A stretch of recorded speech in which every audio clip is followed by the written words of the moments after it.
జై వీరభద్రకాళమ్మ నమో నమ. వీరభద్ర ఛానల్ రఘునారాయణ స్వామి రాదు. ఆయన చెప్పే ప్రతి మాట ఈ వీడియో ద్వారా సందేశం ఇస్తున్నాను. ఎందుకంటే నేను ఒక అనలిస్ట్గా ఒక రాజకీయాల గురించి కానీ కర్మ సిద్ధాంతం గురించి కానీ మనం పంచభూతాల నుంచి ఎంత లబ్ధి పొందుతున్నాం, మన జీవితాలు ఏమి, మనిషి బతికెంత, మనిషి అందరికంటే డేంజర్ వైరస్ ఈరోజు ఈ ప్రపంచంలో. అందరికంటే డేంజర్ వైరస్ అంటే మనిషే. వీళ్ళలో ఉండే కుళ్ళు కుతంత్రాలు అంతా నాకే కావాలి, సంపాదించాలి. ఇంకా ఇప్పుడు లక్షలు ఉన్నాడు, కోట్లు చేయాలని చూస్తాడు. కోట్లని 10 కోట్లు, 100 కోట్లు, 1000 కోట్లు, లక్షల కోట్లు చేయాలని చూస్తున్నాం కదా. అంతా మనుషుల్ని ఏం కట్టుకుపోతారో పోతాడు, ఖాళీ మలుతాడు కూడా తీసి పడేసిపోతారు. తస్మా జాగ్రత్త. మనం చేసే మంచి పనులు కర్మ సిద్ధాంతం ఉంటుంది. కర్మ ఇస్ రిటర్న్. వీరభద్రుడు వస్తాడు కాబట్టి మీకు భవిష్యత్తులో చూపిస్తాడు. ఇంక అన్నీ మీరేం చేస్తే తిరిగి ఇస్తుంది. ఇంకా రాజకీయాలు అంటావా, 2029 మీకు అర్థమవుతుంది. నేను ప్రతి ఒక్క వీడియోలో చెప్పినా మీకు అర్థం కాదు. జరిగిపోయి కాలం సమాధానం చెప్తుంది. ఇది వీరభద్రని ఆజ్ఞతో చెప్తున్నాను. నాకేమన్నా ఒక రాజకీయ నాయకుల మీద కానీ సెలబ్రిటీల మీద కోపం అంటే ఏముంటుందన్న. మేము దేవునిలో ఉండేవాళ్ళు అందరూ మాకు సమానమే. కానీ మీరు చేసే పనుల వల్ల జనాలు నష్టపోతున్నారు, సోమరిపోతులు అవుతున్నారు. ఈరోజు సమాజాన్ని నాశనం చేస్తున్నారు, అప్పుల పాలు చేస్తున్నారు రాష్ట్రాల దేశాన్ని.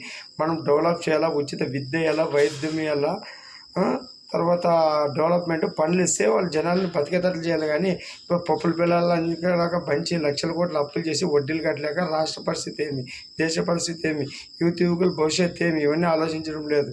అమరావతి కట్టిండి, పోలవరం కడితే మన భవిష్యత్తు ఎట్లుంటుంటే జగన్ గారు అన్నీ నాశనం చేసి అమరావతిని, పోలవరం అన్ని పనులు చేయకుండా, రోడ్లు సరిగా చేయకుండా ఏదో పప్పుల పిల్లలకు మీకు 3 లక్షల కోట్లు దగ్గర పంచానంటే ఎవడు బాగుపడడు. అది ఎట్టి సొమ్మునా ట్యాక్సులు కట్టిన జనాలు ఉసులు సొమ్ము మనం తింటామంటే కూడా కడుపు కంట దిగిపోతే 4,000 పింఛన్ తీసుకుంటున్నారు. ఏమైనా సుఖం ఉండదని తీసుకోవాలని అడగండి. ట్యాబ్లెట్ రూపంలో, ఇంట్లో సమస్యల రూపంలో వెళ్ళిపోతూనే ఉంటుంది. కష్టపడిన సొమ్మే నిలబడదు. శివుడు ఆజ్ఞ లేదే ఏది జరిగిందన్నా మీరు అర్థం చేసుకోండి. శివుడు కష్టపడడానికి మనకు భూమి మీద పంపించి కర్మ తెంచుకోవాలా అంటే మనం ఏదో పెద్ద వీళ్ళు దేవుళ్ళు అయిపోయినారు. మేము ఇంత పూజలు చేసినా, ఇంత కష్టపడినా, ఎంత అంటాలంటే అంతే అంటుంది. డబ్బు కూడా ఎంత చేయాలంటే అంతే వస్తుంది. కానీ శివుడు కష్టపడితేనే కర్మ ద్వారా మీరు తెంచుకోవాలంటారు. కానీ ఉచితంగా ఏమి వీడు వదలాలు. పూర్వజన సుకృతం వల్ల డబ్బు ఉన్నా దాన్ని కాపాడుకోవాలా. భావితరంలో ఇంకా ముందు పిల్లలకు మనం పెట్టాలి. కానీ ఉండి నువ్వు ఆస్తులు అమ్మి నాశనం చేసేవారు కూడా దండికి తయారైనారు.